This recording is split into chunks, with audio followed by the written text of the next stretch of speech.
A palavra hebraica para oração é tefilá, um termo profundamente carregado de significado que vai além da simples ideia de falar com Deus. Tefilá vem da raiz hebraica, palau, que carrega a noção de julgamento, introspecção e intercessão.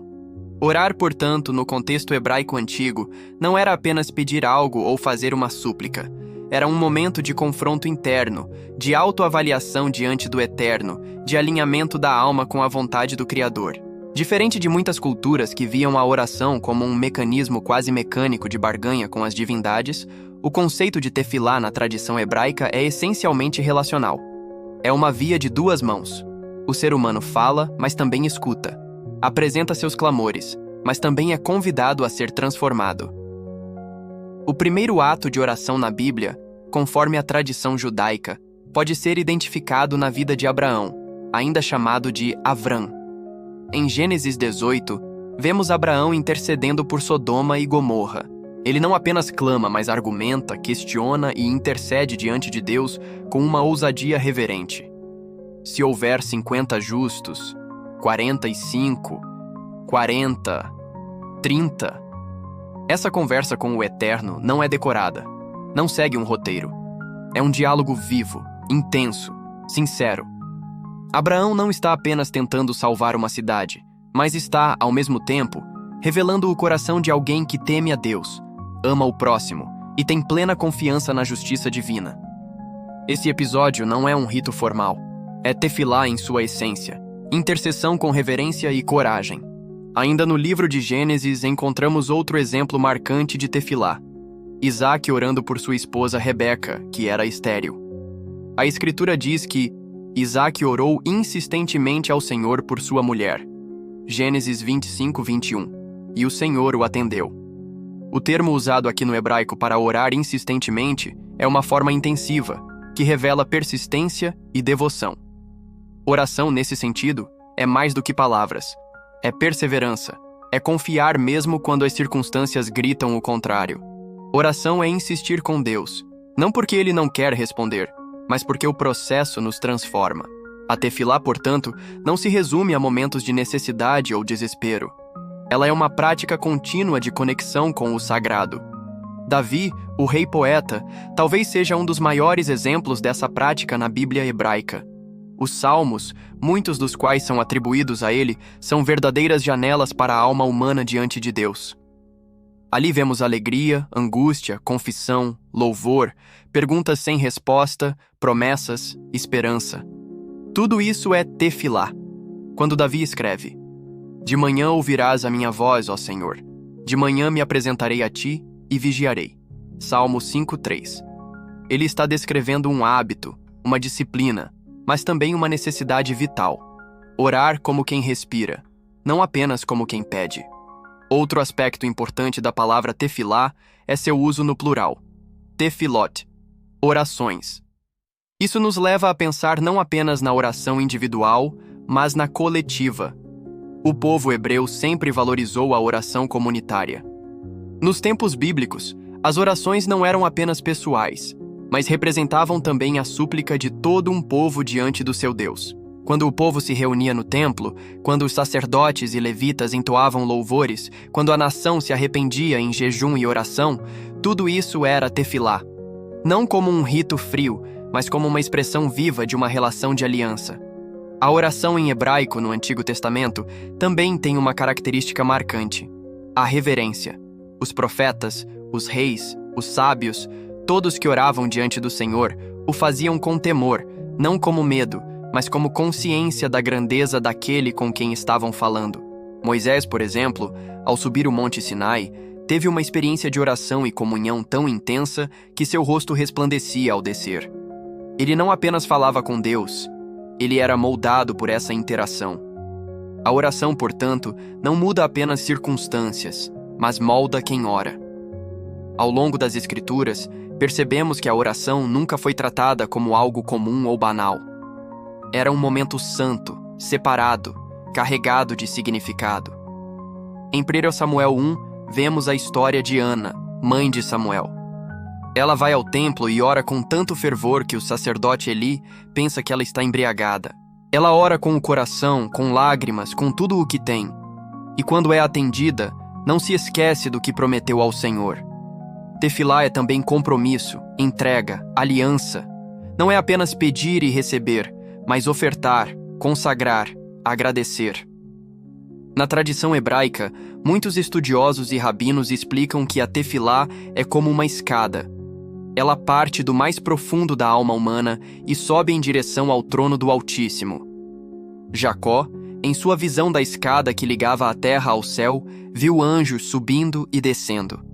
Isso pode ser visto como uma metáfora da oração. O que sobe como clamor, desce como resposta. Mas muitas vezes, a resposta não é o que esperávamos, e sim o que precisamos. Tefilá é esse processo de alinhar nosso querer ao querer de Deus. Há também um aspecto interessante sobre a estrutura das orações hebraicas. Elas muitas vezes começam com louvor. Antes de pedir, se reconhece quem é Deus. Antes de apresentar a necessidade, se declara sua grandeza. Isso é muito mais do que formalidade. É um exercício de consciência. Quando reconhecemos o poder, a misericórdia, a fidelidade do Criador, nossos pedidos ganham uma nova perspectiva. O problema parece menor diante de um Deus tão grande. A aflição perde força diante de um Deus que cuida. Isso é tefilá, reordenar as prioridades do coração. Nos tempos do templo em Jerusalém, a oração estava frequentemente associada aos sacrifícios. Com a destruição do templo, os sacrifícios cessaram, mas a tefilá se tornou ainda mais central. Os sábios judeus ensinaram que a oração substitui o sacrifício. Isso não no sentido de oferecer algo físico, mas no sentido de que a oração é, em si, uma entrega, uma renúncia do ego, um reconhecimento de dependência. O próprio Davi declarou: os sacrifícios agradáveis a Deus são o espírito quebrantado, um coração quebrantado e contrito, ó Deus, não desprezarás. Salmo 51:17. A prática da tefilá também foi profundamente ligada aos momentos do dia. Os sábios identificaram orações específicas para manhã, tarde e noite, com base nos exemplos dos patriarcas. Abraão orando pela manhã, Isaque à tarde, Jacó à noite. Essa regularidade não visa prender o ser humano em um ritual frio, mas ensiná-lo a viver cada momento com consciência da presença divina.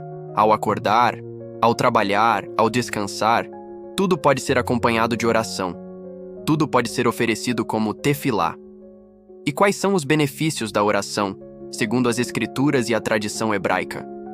A oração traz consolo em tempos de angústia, direcionamento em momentos de dúvida, força nas horas de fraqueza. Mais do que isso, ela transforma. A alma que ora se purifica, se afina com a vontade de Deus, encontra paz em meio ao caos. O orante não sai da oração como entrou. Mesmo quando não há resposta imediata, há um movimento interior. A ansiedade cede lugar à esperança. A raiva se rende ao perdão. A frustração dá espaço à fé. Além disso, a tefilá cultiva algo essencial para a vida espiritual: a humildade. Ao orar, reconhecemos que não temos o controle, que precisamos de direção, de força, de intervenção. Isso não nos torna fracos, mas verdadeiramente humanos. Orar é admitir: eu não sei tudo, eu não posso tudo, mas confio naquele que sabe e pode. É essa entrega que torna a oração tão poderosa. Não é a eloquência das palavras, mas a sinceridade do coração. Não é a posição do corpo, mas a inclinação da alma. A reverência na oração, por sua vez, é a base de todo esse processo. Quando oramos, não estamos falando com qualquer um. Estamos diante do Criador do universo. Essa consciência muda tudo. Tira a oração do campo da rotina e a coloca no lugar da santidade. O profeta Isaías teve uma visão do trono de Deus e clamou: ai de mim, estou perdido, porque sou homem de lábios impuros. Isaías 6:5. Ele orou, mas sua oração começou com a consciência da majestade divina. Isso é reverência. Isso é tefilá. Quantas vezes ao longo da vida nos esquecemos do valor da oração? Deixamos para orar só quando tudo está difícil ou quando o medo aperta. Mas a tradição bíblica nos ensina algo diferente: orar sempre, em todo tempo, em toda situação. Não porque Deus precise disso, mas porque nós precisamos. A alma que ora se mantém viva. O coração que ora não endurece. O espírito que ora não se perde. Por isso, a oração no Antigo Testamento, expressa em hebraico por meio da palavra tefilá, continua ecoando até hoje como um convite, um chamado à comunhão, à transformação e à confiança. Um lembrete de que, mesmo em um mundo conturbado, existe um lugar seguro, o lugar de oração. Ali, somos lembrados de quem somos, de quem Deus é e de como podemos caminhar na luz mesmo em tempos de escuridão. Se você chegou até aqui, é sinal de que seu coração deseja mais dessa conexão espiritual. Então me diga, o que você gostaria de receber de Deus? Escreva nos comentários. Ao fazer isso, você está não só interagindo, mas dando o primeiro passo para expressar sua própria tefilá. Se esse conteúdo tocou seu coração, não esqueça de deixar o seu gostei, se inscrever no canal e compartilhar com amigos, familiares ou qualquer pessoa que esteja precisando de um momento de reflexão, fé e renovação. Que a sua vida seja cheia de oração e que cada palavra sua diante de Deus seja como um perfume suave que sobe aos céus.